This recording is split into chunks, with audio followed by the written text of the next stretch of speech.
All right, welcome back. This is day 4 of our Richucation, How to Become Rich Wealth Building series. I'm Michael Rosmer. Pleasure to be with you guys once again. Now today I'm excited. Today is probably my favorite day out of our 7 days, although the next few days are going to be very powerful, and day 7 is really something very special. I'm waiting to share that with you. However, today is where we get the meat. So day 1 we talked about the introduction. You got clear about where you were.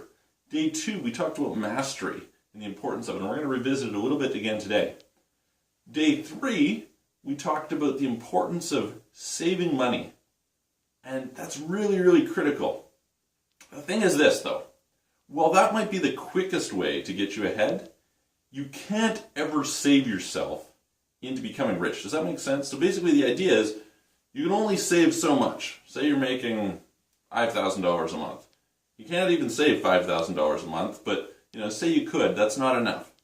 So your downside, the amount that you can reduce this, is much less than the amount you can push it up. You can go from $5,000 to $500,000 a month, or to $5 million a month, but you can't, that's by making more, but not by decreasing. So today we're talking about making money. And I really want to touch on a couple different points here.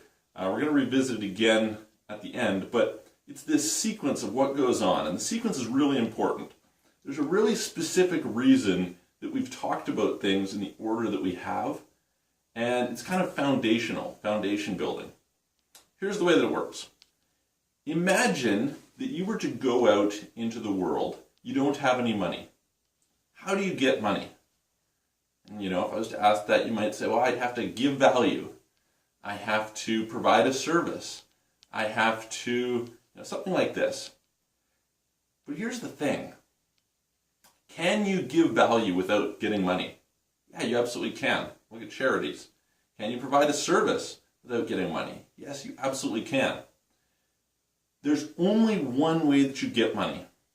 And that is you have to get somebody who has money to give you money. This might seem really logical and simple, but it's the foundational point. And I see so many cases, I've had this multiple times in my life, and I'm going to talk to you a little bit about them in a minute, where I've been in a position where I've needed money, and I see people all the time who come to me and they're like, I'm having a hard time, I need money. It's like, there's only one way you get it. You have to get somebody who has it to give it to you. And I don't mean that as getting investors, because that's not really getting money. Although that's, it's more like getting money for a company. Getting a loan is not really getting money because you have to repay it. I'm talking about so that you have added to what you have at the end of the day. I hope you follow that. We call this process selling, okay? Sales, marketing. I talk about profitable marketing. Marketing to me includes the selling process. Now, let's look at this. If you were a criminal, say selling drugs, I just watched Narcos, Pablo Escobar. He made more money selling drugs than anyone else. What did he do? He sold more drugs than anyone else. So he had to sell. Even though he was a criminal, he had to sell. What about somebody who works a job?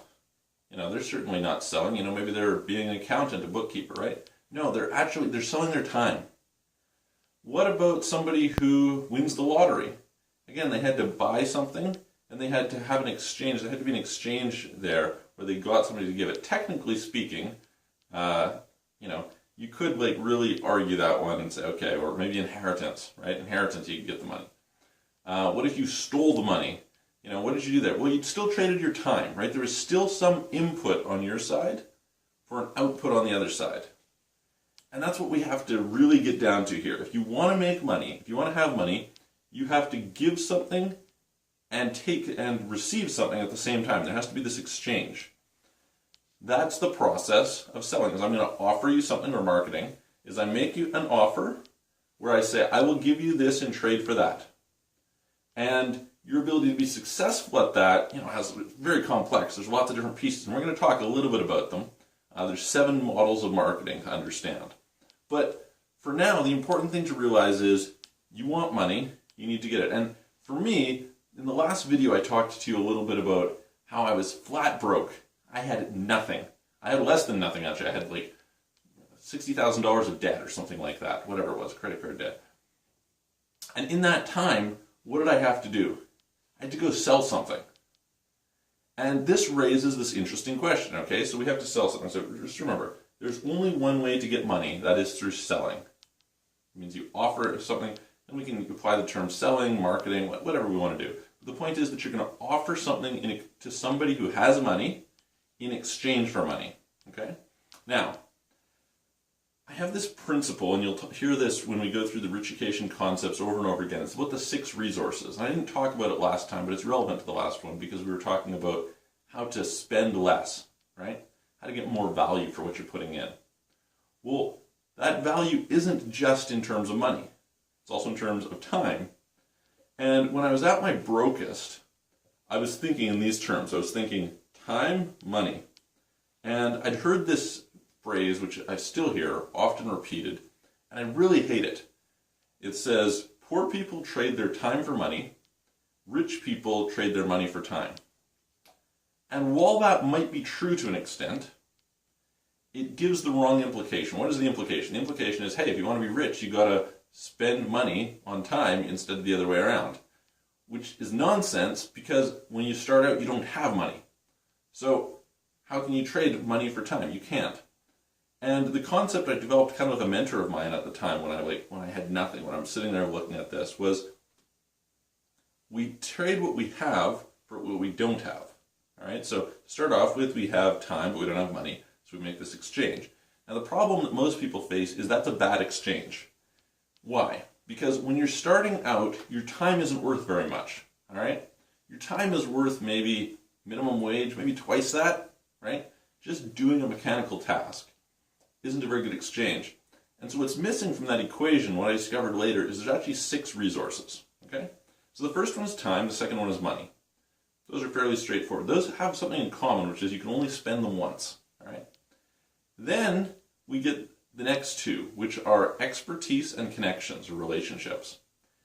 Really, when you're getting started out, this should be your focus. Your focus should be spending time to get expertise and relationships. Why is that?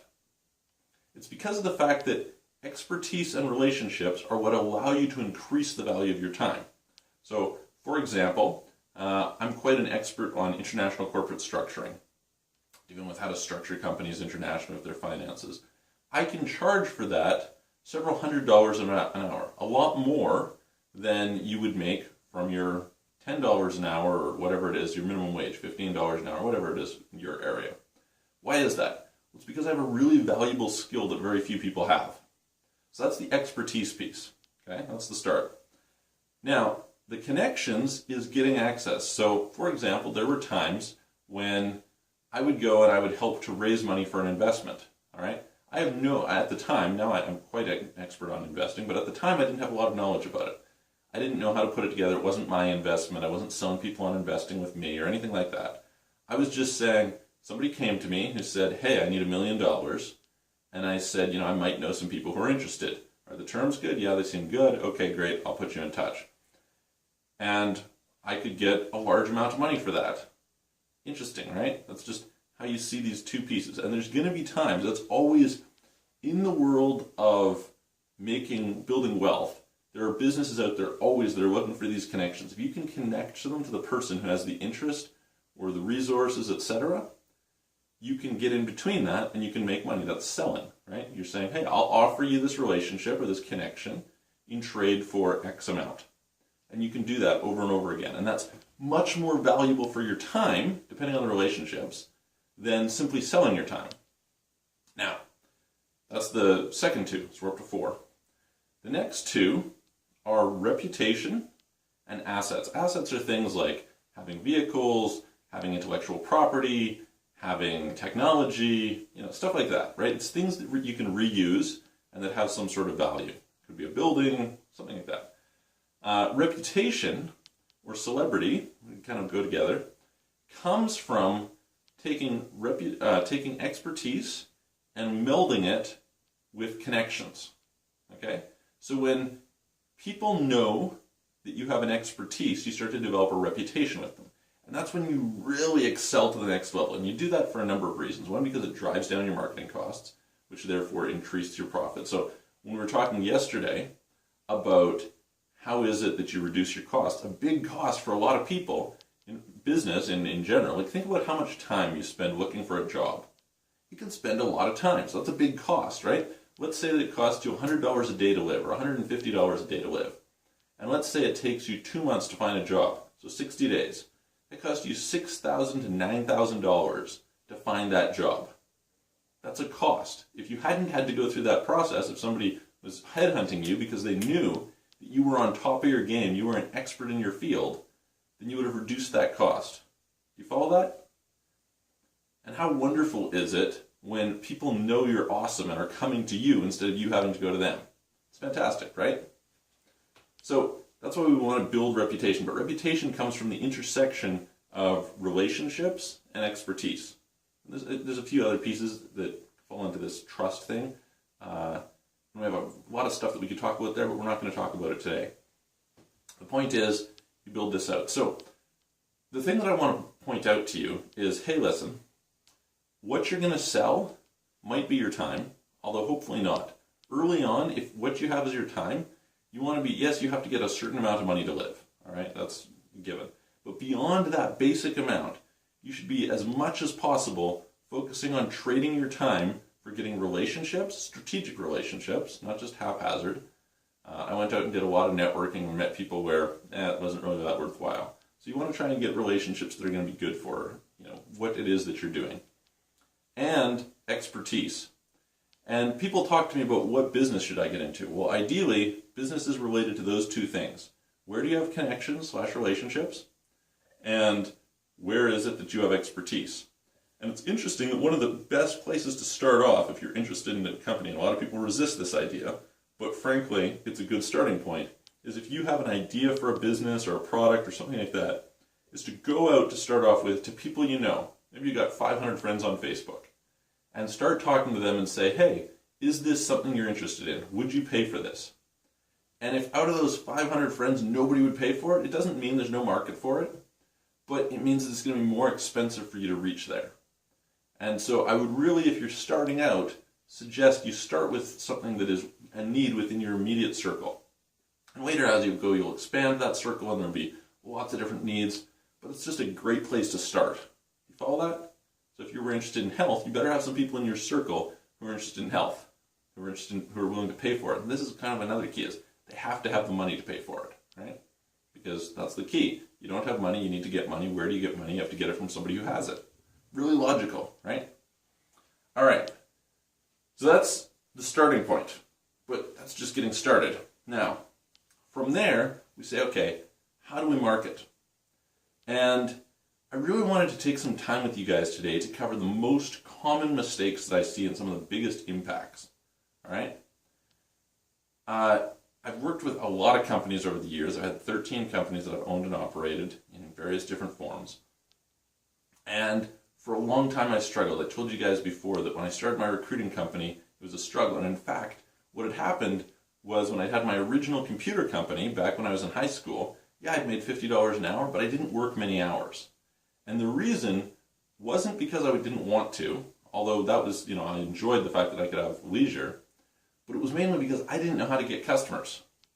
At some point in time, I tried running an ad in the newspaper, and I was kind of afraid, so I got kind of a cheap ad. It was, $90 or something like that, which for me, at the time I didn't have much money. That was a lot of money, but I never got any results from it. And I went out and I didn't know how to get customers. I got them only through word of mouth. And word of mouth is great, but word of mouth should be the gravy. It shouldn't be what you rely on, which unfortunately it is what most people rely on early on in small business, or actually in small business in general. You need to have a predictable way to get customers. And I'll ask people, I'll say, okay, guys, what are some ways to market? And they inevitably come back with a list, something like this. And I invite you to think about it. What are some ways to market? Talk to me about marketing. How would you market your business? Probably you're thinking things like newspaper, Google AdWords, SEO, Facebook, Instagram, YouTube, fax, cold calling, things like this, right? That's a horrible answer to those questions. Not because you don't have to do those things, you do. But if you focus on those, and I see people all the time focusing on them, it's the number one problem that I correct in people's marketing, and this is the number one area that you can make a difference. There's really going to be three things that I'm going to focus on, although there are 7 models of marketing and all this kind of stuff, and we could spend tons of time. It's one of my favorite topics. Although that's the case, there's 3 things, and these 3 things help me to take a company and help grow it from $2 million, grow it 70% year over year in 3 months. You can believe that's a lot of growth, very fast. And all the changes that take place really took place primarily because of these 3 things. So the first one is focusing on the right target market. This is the foundation of your advertising, your marketing, your selling, okay? If you just, again, think, okay, I'm going to go on, what is the essence of what I'm doing? I'm going to make an offer to somebody. I'm going to say, hey, I will give you this in exchange for X amount of dollars. If that person doesn't want what you're offering to them, you're not going to make a sale. You must find the people who you can offer who are interested in it, all right? And you want to find them in a nice concentration as well. So in this particular case for this business, we literally came up with this list of the types of customers who would buy this service, and we literally just formed a list and started marketing to them. That's the first part. The second part, beyond that, and by the way, I understand it's complicated and sometimes you struggle figuring out like who is your best target market, etc. And people, by the way, their target markets are way too broad. They'll say, well, it's everybody, anybody who will pay me money. I had somebody say that to me the other day. No, it's not. It's your most profitable markets, the people who are going to be easy to get, interested, spend quite a bit, easy to find, this sort of thing. And some people recommend getting so narrow as to have one target avatar. And that's okay, that has an application in certain types of marketing. Another thing that some people will talk about is having like a Dream 100 list. Here's my top 100 clients, and go down and go after them. And get to know them really well and target them and just over and over and over again. That's also a great strategy for certain types of businesses. You wouldn't want to do that if you're selling pencils, but unless you're selling, I guess, huge orders of pencils. Or probably not if you're selling shoes, something like that. But there are cases where that's useful. The point is you have to have kind of a general idea, and you want to have a channel that you can get to them in. Now, the next thing beyond that we did with this company was, okay, it wasn't enough. They knew, although they hadn't really pinpointed prior to us coming in what that target market was, they had a pretty good idea of it. Where we really flipped the switch for them was with this next part, which is having a compelling offer. And so the difference between me telling you, hey, I'll give you a video for, $5, $10, $20, $50, whatever it is that people are asking for videos these days, versus I will give you the information on how to double your wealth for $50. That's a different offer, right? Whether it comes in video format doesn't particularly matter that much. And so this is what you need to do. You need to figure out what is it that the people who you're going after are really interested in, all right? What is it that they really, really want? And be able to communicate that to them in a way that's emotionally compelling for them, all right? Number 3 thing that we did was we applied rhythm. I tell you guys every day, rhythm creates results. It's 100% true. So I'll give you an example from my recruiting company. For my recruiting company, we had horrible success for quite a while because I didn't know how to consistently get customers. So I'd pick up customers here and there, and it was like less than enough to get by at first. Where that changed was when we applied this same model, okay? We said, okay, who's our target? And we came up with a target list. Then we researched and figured out what is it that they want. And I would come up with a list of 100 companies approximately, and we would go through and we'd call them. Now the first time through calling them, we would almost always get about 1 out of 100. Not very good, right? Second time we'd get about 2 more, so we'd have 3. By the time we'd gone through 5 or 6 or whatever number of times, we had about 10 of these 100 companies. 10 was a significant amount at that case. And at some point it got, some of them were hard enough that we'd just say discard it and we'd go on to the next list. But the whole point is we had this system for consistently getting ourselves new customers. And that was really powerful. So that's the first thing that I want you to really pay attention to is, okay, I need to get myself some customers. And maybe for you, you only need 1, right? Maybe it's that you are employed somewhere and you're going to have a long-term job. And that's fine, But when you show up, you can just think about this, showing up to a job interview. And anyone who's watching this who has a business, you would know about this as well, is you're not really concerned about who that person is. You're concerned about who they are insofar as you're interested in what is it they're going to do for you. And most people don't go into job interviews thinking, okay, what's the value that I can deliver to this employer? How can I make their business better? How can I make their life easier? How can I help them make more money? It's a totally different conversation when I sit down with you to say, hey, listen, let's talk about how we can make you more money versus, hey, let's talk about you hiring me. Does that make sense? I hope so. Because it's a really, really important point. And maybe it isn't making money, right? Maybe if you're a comedian, it's entertaining the person, or some sort of a musician. Hey, let me show you how I can make your people laugh. Let me show you how I can make your day better. Maybe I'm a therapist and I'm like, hey, let me help you to get over your marriage problems.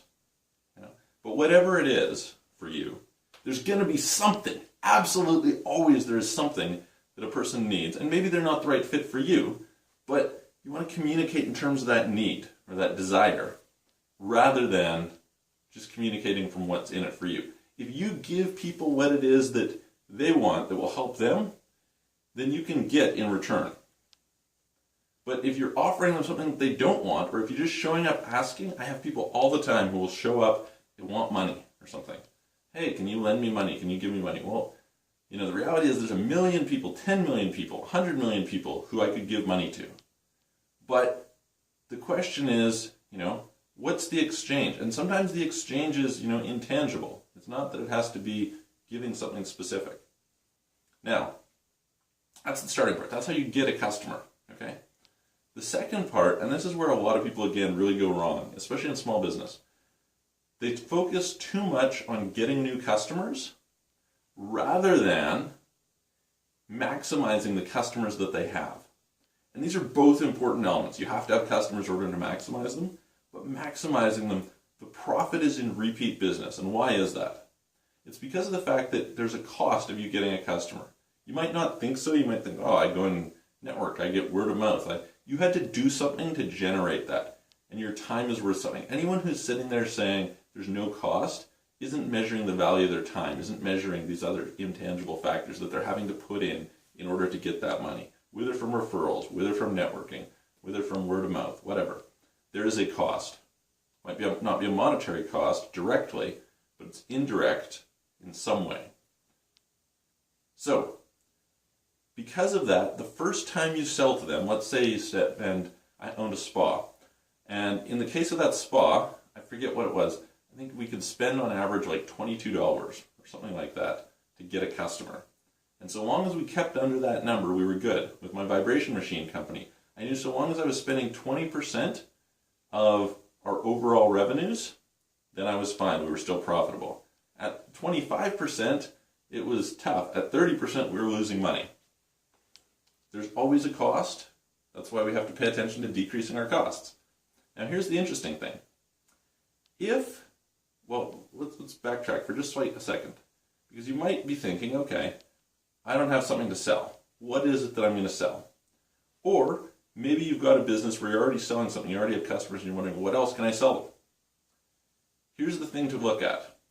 The easiest thing to sell, and the easiest person to sell to, is somebody who's already buying that thing, where you can add a little value to the process. You can make it easier for them, faster, cheaper, something like that. If you can sell them what they're already buying, but you can do it better, you can get a sale all day long. And that's why when you're getting started, it helps to go out and to pay attention to the market, to do some market research. It's one of the parts of our overall looking at marketing. Do some market research, and you can do this on Google. You can do it by polling your friends, like I talked about earlier, right? And just get in there and figure out, what are people buying? What are people interested in? And it might not be what they're buying specifically, because it might be solving the same need, right? So it could be they're buying Nike shoes and you're going to sell them Nike shoes. That could be. Or it could be that they're just buying shoes and you can give them better value for the shoes by offering them a different brand or something like that. But the whole point is paying attention to what it is that they're buying and then finding a way to be better in one way. Cheaper, faster, more convenient, more comfortable, higher quality service, something that's going to give you that differential, all right? Now, that's where this interesting point comes in, because we talked last time. So if you want to make money, this is in theory the foundation. The foundational point is making an offer, getting a sale. That's where it goes. If you do not have money today, or you want more money, you have to do more of that. All day, every day, get used to it. I don't mean to sound harsh in that way. This isn't used car salesman. You don't have to feel like that. But you have to make an offer and get something back. And I think if you think about it in terms of making an offer, you probably won't have such a resistance. I know for me, I was awful at selling. I hated selling. To this day, I do not consider myself a salesperson. What I do is I just educate people. I say, hey, here's how this works. If you're interested, come along. We can definitely help you, or we can't. And I'll be honest with you about that. Now, you're going to go out there, you're going to make this offer. How much easier is it to make that offer if you can offer based on having lower costs? Remember yesterday we talked about lower costs, right? So this was the thing, is I talk to people and it's like, well, what should I sell? Should I have a blog? Should I, do this, do that? It's like, well, first of all, you have to be able to buy something for less than it's worth. That's that getting great deals. If I can buy a car, let's say I'm going to go buy a, Ford Focus. Ford Focus costs, I don't know what they cost, but let's say it was $13,000. If I can buy it for $13,000, it's worth $13,000. How likely am I to be able to sell it and make money? Because I have to sell it for more than that, right? Pretty low. Very, very tough sale. If I can buy it for $10,000, how likely is it that I can sell it for a profit? Not pretty decent. If I can buy it for $5,000, what's the chances? Almost 100%. It's a very easy sale, because now I can sell it for $10,000 when you can normally buy it for $13,000. And anyone who is out there shopping for it at $13,000 is going to gladly buy it from me for $10,000. In fact, they're probably going to wonder, why am I selling it so cheap? And so that's why this is where these things build. And so then we might ask, so again, this is kind of explaining to you the sequence and the logic behind these steps, because we're starting to get into the real juice here. Okay, so we're talking about selling. We've just realized, okay, being able to buy for less than it's worth really helps us to make those sales more profitable, easier. What about mastery? Well, how do you learn to buy things for less than they're worth? You need to be an expert in that field. You need to master it. You need to master your expenses and understand how to reduce them. You need to master your marketing and learn how to get customers cheaper. So that's why I said, if you don't have a field that you're interested in, or that you know about or want to get into, focus on marketing. If you just focus on the process of selling, people will hire you all day long. You can just show up and say, hey, listen, I'll do this deal. For every client that I bring in, you're going to pay me 10% or 20% or 50%, depending on the industry, right? It will vary. I had somebody a couple days ago who came to me as a web design firm. It's actually a really great firm. And so I was talking to him, and he was interested in generating some business, and he happened to mention to me, I didn't even bring it up. He was like, hey, I'll pay you 10% for everyone that you refer. That's not even doing a proper sales process for me. That's just through my network. And again, that's an example of where you have those connections, you have these relationships, people, hey, somebody in my network happening to buy, looking for a website, we have a really, really great place. Well, maybe I can put you in touch, and maybe something will happen, maybe it doesn't, that's not really the point. The point is, it's an example of how you can generate extra. And this is something that you can easily do kind of as a side thing, as a side business, not needing to give up your job, etc. It's kind of a mistake that I made, right? I went and I had to pay for my own learning curve. I didn't go and learn to sell until after I'd lost tons and tons, and I had to dig myself out of this hole. And how did I dig myself out of that hole? I remember very specifically. I said, okay, I have to sell something. I know that that is the way to make money. What am I going to sell? And a friend of mine had a course that he was selling for $2,000, and I made a deal with him that I would get 50%.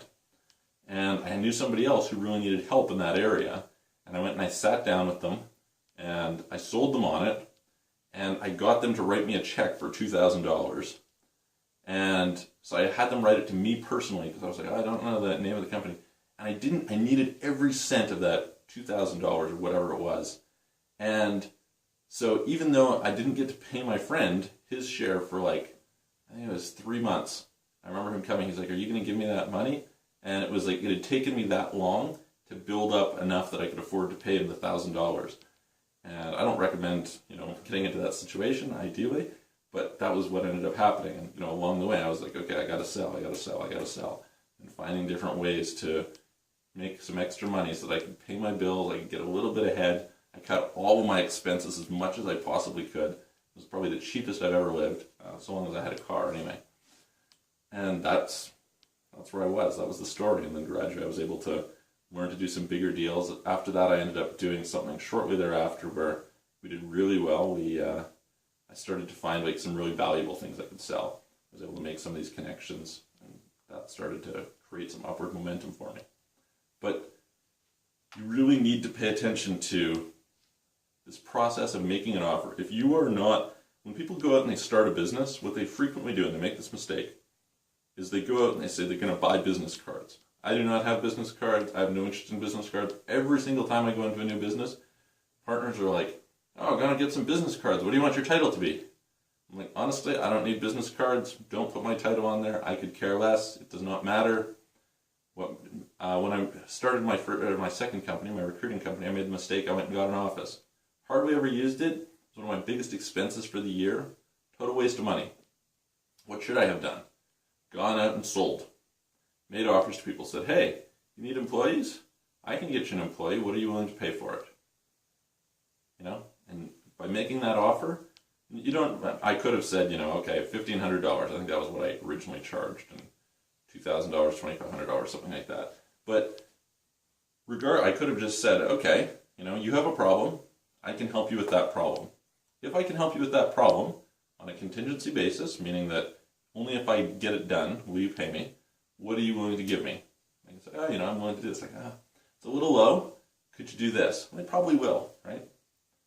So remember that principle.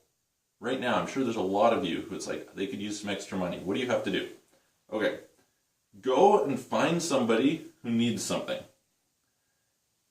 Find that thing that they are wanting to buy, that they're going to buy anyway, for a reasonable discount for below what it is that they're willing to pay it, and take some of that difference. I was in a seminar recently. A friend of mine's son was interested in an Xbox. And how does he get the money for the Xbox? Well, his dad spends money on things all the time. He just bought like some snowmobiles or something.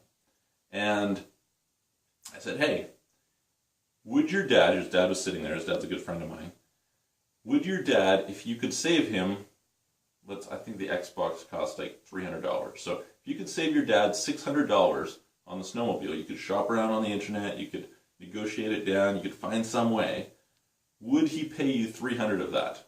Absolutely he would. Because you just saved him $300. It's a win for him. He wants to help you out. And so that's how you can get these little gains. Ideally, and we're going to talk later about how you have to grow that, and it's going to be really, really important. It makes all the difference. It goes from, this is making money. Right now what we've talked about, these first three principles, mastery, getting great deals, and profitable marketing. Those three are how you make money. Next, coming up, we're going to talk about how you go from making money to becoming rich and building wealth. So what I want you to do today is, as your activity, go out and identify, either you need to start selling something, so go and figure out what it is you might sell. It might be your time. I ideally would recommend it's not your time, but it could be. Maybe it is you're going to be selling, a product. You need to go find a product. What is the key? People you know are already buying it, or buying something that solves that same need, and you can get it for less than it's worth at a substantial discount. You can get those two things, and I assure you, Oliver, if you have a problem, contact us at Richucation. If you're a part of our action classes, all the better. You can go on our forums, you can ask questions, you can ask in the weekly calls, you'll get direct one-on-one support, and there's a ton of ideas. People can go on all day long about it. We have to find some way of doing that. So, you're going to sell something. Now, if you're already selling things, then the question is, how well are you doing at it? Identify your target market. If you want to do you need to get more customers, or do you need to grow your existing customers? That's the question, right? If you need to get more customers, then focus on your target market, your offer, and rhythm, okay? So pay attention to who your customers are, see who are the best customers you have. Now go through and figure out what's in common with them. It might be one customer, by the way. So as an example, A friend of mine, I was helping him out, he ran a company that was raising money for investments. And he found trucking company, he had a client who was a trucking company owner. And it's like, great, perfect. You might only have one of them, but what can I do? I can come up with a list now of every trucking company I can contact the owners. So I have a list, that's perfect. I was talking to another person, again, it was a financial advisor in this case, and it turned out doctors. Again, can we get a list of doctors? Absolutely. Can we go places where there's doctors in groups? Absolutely. Can we write in publications where doctors are there? Absolutely. There's lots of opportunities to find doctors. So identify that. Then figure out how to communicate in a way that's really compelling to them. And it's going to vary based on your product, but figure out what's important to them and how to communicate in an emotional way. Offer a guarantee, maybe. That's the second part. By the way, unique. Ideally a way that is unique, so it's not something that they're hearing. Although, in both of these cases, so the question is, if you don't know who to target, go and find out who your the people who are doing really well at are targeting. Remember mastery? Go back to that principle. We always are going to come back to these. If you don't know how to put your messaging, copy somebody who's doing really great messaging. Number 3 is that rhythm. Go again and again and again and again. Establish some sort of a rhythm. Maybe it's you contact them once a month, once a week, once every 2 months. Usually less than once a month, more than once a month. That is to say, like every 3 months or something, usually isn't enough unless it's a long sales cycle. So for example, a good friend of mine was the #1 salesperson for Canon, and he talked about how, it's every 3 years or something they'd buy printers, and so he would, or copiers, whatever it was he was selling. And so he would know about when that was coming to an end and know to contact them a few months before they had to make that decision. Very, very important. The third part is maybe you need to grow your customers, in which case you need to figure out other things to sell them or how to get them to buy more. There's some other things you can do. You can raise your prices. There's some various things like that. And again, we have I really encourage you, all you guys, rhythm creates results. You need mastery. You need somebody who you can model in order to really accelerate this success, because otherwise, yeah, you will be able to figure it out on your own. Okay, the reality is you can go through that process. I went through that process. It took me 10 years. I learned quicker than most people. Now, you don't necessarily need to know all of those things, but it helps, right? So you want to accelerate that success, or at least I hope you do. That's probably why you're here. If you want to accelerate that success, you need to get that tweaked, ongoing feedback over and over and over and over again. And that's what we provide through the action classes. And so I really hope you'll join us. Now, maybe you need to sell more to the person. Okay, great. If that's the case, then you might have to establish a rhythm to contact them more often. You might need to build a deeper relationship. You might need to position yourself as an expert. Or you might want to sell them more something else. And in that case, what are you going to look at? You're going to look at what are other things they're already buying. So again, as an example, let's say that your clients were, buying investments. Say that was it. What are they also probably buying? They're probably also buying insurance. They're probably also buying, real estate. They need to go and buy houses or something. So you could make a relationship with a mortgage broker or a realtor or something like that to put them in touch, and you could end up getting a referral fee, something like that. On and on. There's a million different things. There's something else they're buying that you can sell. So take that as your homework today. I'm looking forward to you guys coming back tomorrow. Tomorrow we're going to get in, how do you go from thousands to millions? How do you go from millions to billions? That is the process. How do we take basically all this money-making stuff we've just talked about? How do we go from making money to making massive money? That's what we're covering tomorrow. Again, rhythm creates results. Be back here tomorrow. Let's create some results.